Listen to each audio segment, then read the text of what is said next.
بسم اللہ الرحمن الرحیم الحمد للہ والصلاة والسلام علی سیدنا محمد وعلی آلہ واصحابہ اجمعین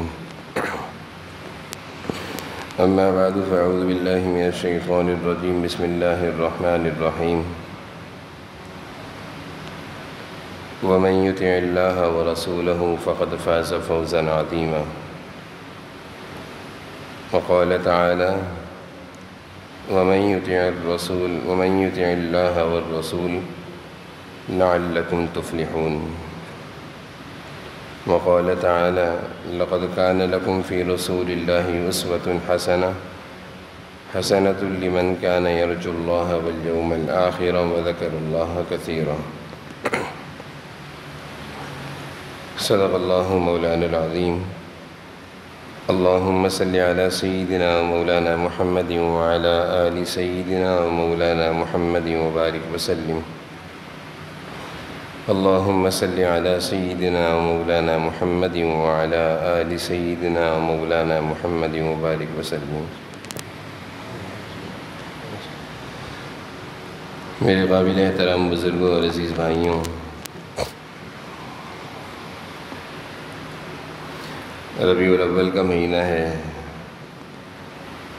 جناب نبی کریم صلی اللہ علیہ وسلم کی ولادت مبارک اسی مہینے میں ہوئی ہے،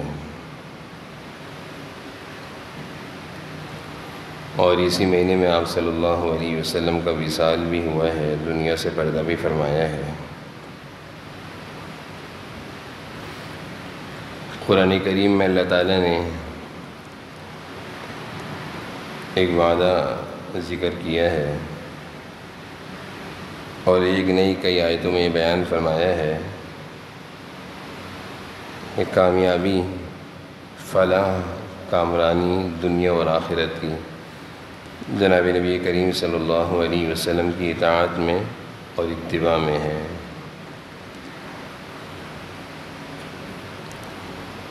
اللہ تعالیٰ کی طرف سے امت مسلمہ کو یہ نسخہ دیا جا رہا ہے، یہ پیغام دیا جا رہا ہے، یہ ہدایات دی جا رہی ہیں کہ کامیابی دنیا اور آخرت کی، فلاح اور کامرانی دنیا اور آخرت کی وہ جناب نبی کریم صلی اللہ علیہ وسلم کی اطاعت میں ہے، آپ کے طریقوں پر چلنے میں ہے، آپ کی محبتوں میں ہے، آپ کی عظمتوں میں ہے۔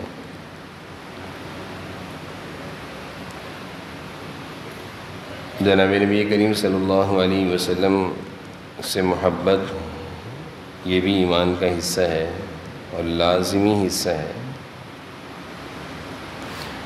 اور محبت کے ساتھ ساتھ اطاعت اور اتباع اور آپ کے طریقوں پر چلنا، آپ کی سنتوں کے مطابق زندگی گزارنا، یہ آپ کی محبت کا حق ہے۔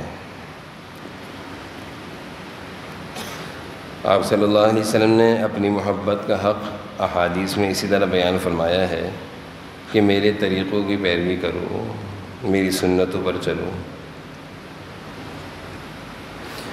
حضرت انس کو آپ صلی اللہ علیہ وسلم نصیحت فرما رہے ہیں، یا بنی ان تصبح وتمسی ولیس فی قلبک غش فافعل وذلک من سنتی ومن احب سنتی فقد احبنی ومن احبنی کان معی فی الجنہ۔ اے میرے بیٹے، اگر تم سے ہو سکے تو صبح اور شام اس حال میں کرو کہ تمہارے دل میں کسی کے لیے بغض و عناد نہ ہو، اور فرمایا کہ اگر تم اس کی قدرت رکھتے ہو، وذالک من سنتی، یہ میری سنت ہے، اور فرمایا کہ جو میری سنت سے محبت کرے گا، جو میرے طریقوں سے محبت کرے گا وہ مجھ سے محبت کرے گا، اور جو مجھ سے محبت کرے گا وہ جنت میں میرے ساتھ ہوگا۔ تو آپ صلی اللہ علیہ وسلم نے اپنی محبت کو اور جنت میں داخل ہونے کو اپنے طریقوں اور سنت سے جوڑ دیا ہے۔ اللہ تعالیٰ نے بھی قرآن کریم میں اپنی محبت کو رسول اللہ صلی اللہ علیہ وسلم سے طریقوں سے جوڑ دیا ہے۔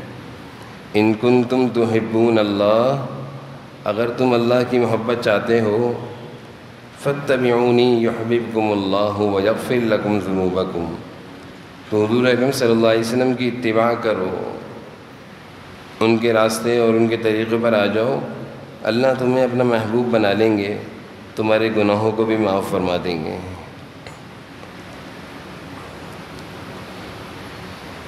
تو محبت رسول یہ ایمان کا ایک حصہ ہے، لازمی حصہ ہے، اس کے بغیر ایمان کی تکمیل نہیں ہے۔ اور محبت رسول کا تقاضا وہ اتباع اور سنتوں کی پیروی ہے۔ کوئی شخص اپنے ابا سے محبت کا تقاضا کرتا ہو، لوگوں میں اعلان بھی کرتا ہو، اظہار بھی کرتا ہو، اور ابا کا کہنا نہ سنتا ہو، نافرمانی کرتا ہو، ابا کی مرضی اور ان کے حکم کے مطابق نہیں بلکہ خلاف ورزی والی زندگی گزارتا ہو، تو یہ اپنی محبت میں کیسے سمجھا جائے گا؟ کون اس کو کہے گا کہ یہ اپنے ابا سے محبت میں سچا ہے؟ دعوے دار تو ہے محبت کا، دعوے دار تو ہے محبت کا، لیکن اپنے ابا کے ہر کام میں مخالفت کرتا ہے۔ آج ہمارا بھی کچھ اسی طرح کا حال ہو گیا ہے کہ حضور صلی اللہ علیہ وسلم سے محبت کا اعلان کرنا، دعویٰ کرنا تو بہت آسان ہے، اور محبت کے نام پر چند کام کر دینا یہ بھی آسان ہے، لیکن محبت کے تقاضے کو پورا کرتے ہوئے غیر شرعی طریقوں کو چھوڑ دینا، خلاف سنت کاموں کو چھوڑ دینا یہ مشکل ہے۔ سالگرہ کے موقع پر سالگرہ بھی بنے گی، عیسائیوں کا طریقہ ہے،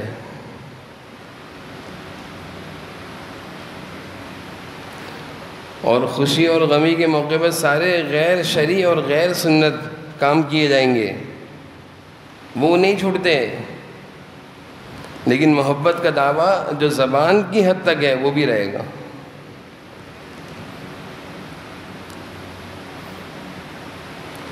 عیسائی مذہب میں کرسمس ڈے منایا جاتا ہے، ان کا عقیدہ یہ ہے کہ حضرت عیسیٰ علیہ السلام کی ولادت کا دن ہے، وہ سال میں ایک دن حضرت عیسیٰ علیہ السلام کے نام پر محبت کا اظہار کرتے ہیں، اور خوب جشن اور محبت میں ایک دوسرے کو تحفے اور تحائف سب دیتے ہیں، اور وہ یہ کہتے ہیں ہم نے عیسیٰ علیہ السلام کی محبت کا حق ادا کر دیا سال میں ایک دفعہ حضرت عیسیٰ علیہ السلام کے نام پر جشن منا کر۔ جبکہ ایمان والا کہتا ہے کہ میری نماز اس وقت تک مکمل نہیں ہوگی جب تک کہ میں اپنی نماز میں، نماز سے قبل اذان میں، نماز سے قبل اقامت میں اشہد ان محمد رسول اللہ، رسول اللہ صلی اللہ علیہ وسلم کا نام نہیں لوں گا، اس وقت تک میری نماز بھی نہیں ہونی۔ تو ایمان والے کے لیے تو ہر دن حضور صلی اللہ علیہ وسلم سے محبت کا اظہار، دن میں ایک دفعہ نہیں 5 دفعہ محبت کا اظہار ہے۔ وہ اپنی محبت کو کسی مخصوص دن سے نہیں جوڑتا۔ بہرحال محبت کا ایک بڑا تقاضا ہماری زندگیاں جناب نبی کریم صلی اللہ علیہ وسلم کے طریقوں پر آ جائیں، آپ اسی سے خوش ہوں گے۔ آپ صلی اللہ علیہ وسلم کی خوشی اسی میں ہے۔ ایسا نہیں ہے کہ حوض کوثر پر جام کوثر پینے کے لیے آپ صلی اللہ علیہ وسلم پلانے کے لیے کھڑے ہوئے ہیں، کچھ لوگوں کو پلانے کی اجازت، کچھ لوگ تو آ رہے ہیں، پی رہے ہیں، جا رہے ہیں، اور کچھ لوگوں کو آتے فرشتے روک رہے ہیں۔ آپ صلی اللہ علیہ وسلم فرما رہے ہیں یہ بھی تو میرے امتی ہیں بھائی، ان کو بھی تو آنے دو۔ فرشتے کہیں گے آپ کے امتی ہیں، آپ پر ایمان لانے والے ہیں، محبت کا دعویٰ کرنے والے بھی ہیں، لیکن آپ کے آنے کے بعد، دنیا سے پردہ فرمانے کے بعد آپ کے طریقوں کے مطابق زندگی نہیں گزاری، طریقوں کو بدل دیا، دین کو بدل دیا، اپنی مرضی سے دین میں ایجادات کر لی، یہ کام بھی کر لو محبت میں، یہ بھی کر لو محبت میں، یہ نہ دیکھا کہ میرے محبوب کو کیا پسند ہے کیا پسند نہیں ہے۔ حضرت نافع حضرت عبداللہ بن عمر کے شاگرد ہیں، کہتے میں حضرت عبداللہ بن عمر کے ساتھ سفر کر رہا تھا، دوران سفر میں نے دیکھا کہ عبداللہ بن عمر نے کانوں میں انگلیاں رکھ لیں، بخاری شریف کی روایت ہے، اور انگلی رکھ کر کانوں کو بند کر دیا سننے سے کہ کوئی کان میں میری آواز نہ آئے۔ نافع کہنے لگے عبداللہ کیا ہو گیا، کان کس چیز سے بند کر رہے ہیں؟ چلتے رہے، راستے سے ہٹ گئے، اس جگہ سے ہٹ گئے، اس مجلس سے ہٹ گئے، نکل گئے وہاں سے۔ آگے جا کر پوچھنے لگے عبداللہ وہ آواز آ رہی ہے نہیں آ رہی؟ فرمایا کہ میں اپنے محبوب صلی اللہ علیہ وسلم کے ساتھ جا رہا تھا، گانے باجے کی آوازیں سننے میں آئیں، یہودیوں کی بستیوں سے نکلتے ہوئے یہ آواز سنی، جناب نبی کریم صلی اللہ علیہ وسلم نے فوراً کانوں میں انگلی رکھ لی اور چلتے رہے، جب تک وہ آواز ختم نہ ہو گئی آپ نے کانوں سے انگلی نہ ہٹائی۔ یہ تو میرے محبوب کا طریقہ تھا کہ گانوں سے، میوزک سے اپنے آپ کو بچانے کا۔ اور ان کے غلاموں کا طریقہ دیکھیں کہ جو میرے محبوب کو میں نے کرتا دیکھا، عبداللہ بن عمر کہہ رہے ہیں میں بھی وہی کر رہا ہوں۔ یہ اصل غلامی ہے، یہ اصل غلامی ہے۔ ہماری غلامی تو یہ ہے کہ ہماری عبادتوں میں بھی میوزک آ رہا ہے۔ نعت رسول مقبول صلی اللہ علیہ وسلم بہت مبارک عمل ہے، نعت سننا بہت مبارک عمل ہے۔ نعتیہ الفاظ سے حضور صلی اللہ علیہ وسلم کی یادیں تازہ ہو جاتی ہیں، دل نرم پڑ جاتا ہے، آنکھیں بہہ جاتی ہیں۔ لیکن ان نعتوں میں وہ چیز شامل کر دی جس سے میرے محبوب نے کان بند کیے تھے، اب یہ نعت کہاں رہی، یہ تو گناہ کا ذریعہ بن گیا ہے۔ اب امت اس نعت کو سن کے کہتی ہے میں عاشق رسول ہوں، اب ہم ان نعتوں کو سن کر کہتے ہیں ہم عاشق رسول ہیں۔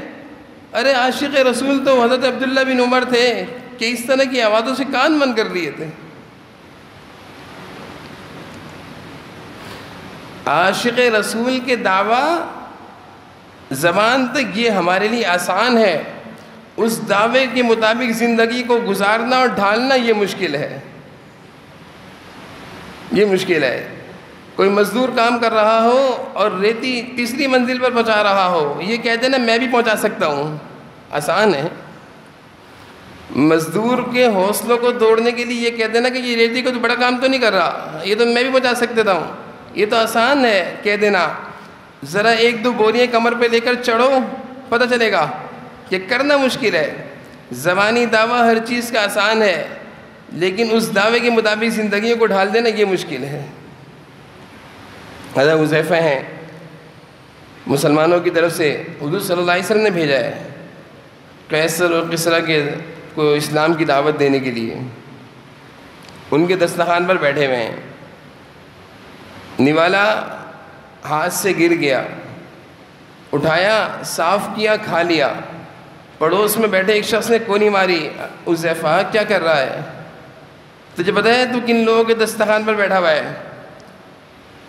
دنیا کے مانے ہوئے حکومت چلانے والے بادشاہوں کے دسترخوان پر، قیصر و کسریٰ کے دسترخوان کے بادشاہوں کے محل کے دسترخوان پر تو بیٹھا ہوا ہے، اور یہ کیا حرکت کر رہا ہے کہ اٹھی ہوئی چیز، گری ہوئی چیز کو اٹھا کر کھا رہا ہے؟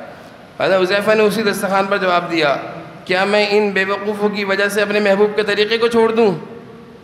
وہ بڑے بڑے لوگوں کے درمیان میں بیٹھ کر بھی حضور صلی اللہ علیہ وسلم کے طریقوں کو چھوڑنا، طریقوں پر عمل کرنا عار نہیں سمجھتے تھے۔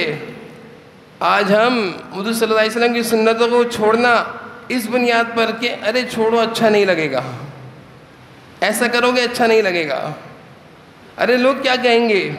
ہمارا ایمان اور محبت رسول ہماری صرف عزت تک رہ گئی ہے کہ زبان جب کرنے کا وقت آتا ہے تو ہم کہتے ہیں لوگ کیا کہیں گے، اور وہ کہتے تھے میں ان بے وقوفوں کی وجہ سے اپنے محبوب کے طریقے کو چھوڑ دوں۔ یہ فرق ہے۔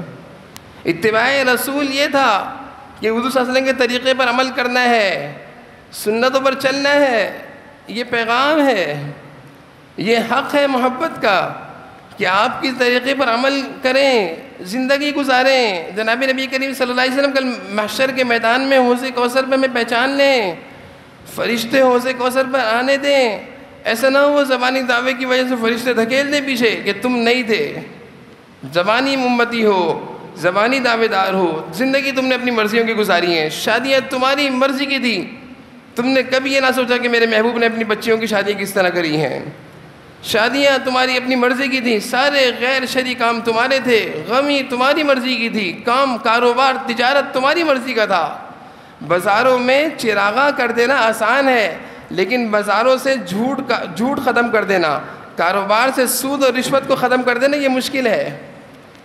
لائٹیں لگا دینا محبت میں یہ آسان ہے، لیکن بازاروں سے حضور صلی اللہ علیہ وسلم کی سنت کے خلاف جو کام ہو رہے ہیں ان کو چھوڑ دینا یہ مشکل ہے، یہ نہیں چھوڑا جاتا، یہ نہیں چھوڑا جاتا۔ نماز کے وقت پر اذان میں جب مؤذن کہہ رہا ہو اشہد ان محمد رسول اللہ، حضور صلی اللہ علیہ وسلم کی امتی سنو، حی علی الصلاۃ، آؤ نماز کی طرف، اب اس دکاندار کے محبت رسول کا پتہ چلے گا کہ یہ اپنی دکان چھوڑتا ہے۔ حضور صلی اللہ علیہ وسلم تو اذان کی آواز سن کر کسی کو پہچانتے نہیں تھے، عائشہ فرماتی ہیں گھر والوں کو نہیں پہچانا کرتے تھے، ہمارا کیا حال ہے؟ ہم کس کے طریقے پہ زندگی گزار رہے ہیں؟ ہم کیسی زندگی گزار رہے ہیں؟ ہم کیسے حضور صلی اللہ علیہ وسلم کی امتی ہیں؟ ہمارا ایمان کہاں چلے گیا؟ کدھر جا کر ہم گر رہے ہیں؟ حضرت عثمان غنی رضی اللہ عنہ، آپ صلی اللہ علیہ وسلم نے صلح حدیبیہ کے موقع پر مکہ بھیجا ان کو، جاؤ مسلمانوں کی طرف سے سفیر بن کر معاملات طے کرو۔ معاملات طے نہیں ہو رہے تھے، مکہ والے کہہ رہے تھے ہم مکہ میں داخل نہیں ہونے دیں گے عمرہ کرنے کے لیے۔ حضرت عثمان جاتے ہیں مسلمانوں کی طرف سے، صحابہ کی طرف سے، رات کو وہاں جا کر قیام کیا، صبح ملاقاتیں تھیں مکہ کے سرداروں سے۔ حضرت عثمان اپنے چچا کے گھر میں جا کر رکے تھے، صبح جب اٹھ کر چلنے لگے تیاری کر کے تو چچا کے بیٹے نے کہا جب شلوار دیکھی شلوار ٹخنوں سے اونچی ہے، کہا کہ بھائی شلوار تو نیچے کر لو۔ کیوں؟ تمہیں نہیں پتا تم کن لوگوں کی مجلس میں جا رہے ہو؟ سرداروں کی محفل اور مجلس میں مذاکرات کے لیے تم مسلمانوں کی طرف سے مخصوص کیے گئے ہو، شلوار کے نیچے ہونے سے تمہاری شخصیت پر برا اثر پڑ رہا ہے۔ یہ کافرانہ سوچ تھی، یہ مسلمانوں میں جو یہ سوچ آئی ہے نا کہ شلوار اونچی کر لو گے تو برا لگو گے، یہ مسلمانوں کی سوچ نہیں ہے، اس وقت کے مشرک کی سوچ تھی۔ وہ کہہ رہا تھا حضرت عثمان کو کہ عثمان شلوار تمہاری ٹخنوں سے اونچی ہے، اس سے تمہاری شخصیت پر برا اثر پڑ رہا ہے۔ حضرت عثمان نے کہا میری شخصیت گئی بھاڑ میں، جناب نبی کریم صلی اللہ علیہ وسلم کو میں نے اسی طرح کرتے دیکھا ہے، آپ کی شلوار اسی طرح اونچی ہوا کرتی تھی، میں بھی اسی طرح جاؤں گا۔ مذاکرات کرنے ہیں، بات کرنی ہے، اپنی مجلس میں بٹھا کر ملنا ہے عثمان سے تو عثمان اسی حلیے میں آئے گا، نہیں ملنا میں نہیں ملوں گا، لیکن محبوب کے طریقے کو نہیں چھوڑوں گا۔ یہ بھی تو اتباع رسول کرنے والے لوگ تھے، ہماری سنتوں کی اتباع کہاں چلی گئی؟ ہم کیسے حضور صلی اللہ علیہ وسلم سے محبت کرنے والے ہیں؟ ہماری شکل صورت سے کون بتائے گا کہ ہم حضور صلی اللہ علیہ وسلم کے عاشق ہیں، آپ کے امتی ہیں؟ نوجوانوں کا تو یہ حال ہو گیا ہے، بچیوں کا یہ حال ہو گیا ہے کہ کالج سے 2 لڑکے نکلتے ہیں، 3 لڑکے نکلتے ہیں، 4 لڑکے نکل رہے ہوتے ہیں، ان لڑکوں میں عیسائی بھی ہوتا ہے، ہندو بھی پڑھتا ہے، مسلمان بھی پڑھتا ہے، لیکن شکل و صورت تینوں کی ایک جیسی ہے۔ کوئی یہ نہیں کہہ سکتا یہ مسلمان اور یہ عیسائی ہندو ہے۔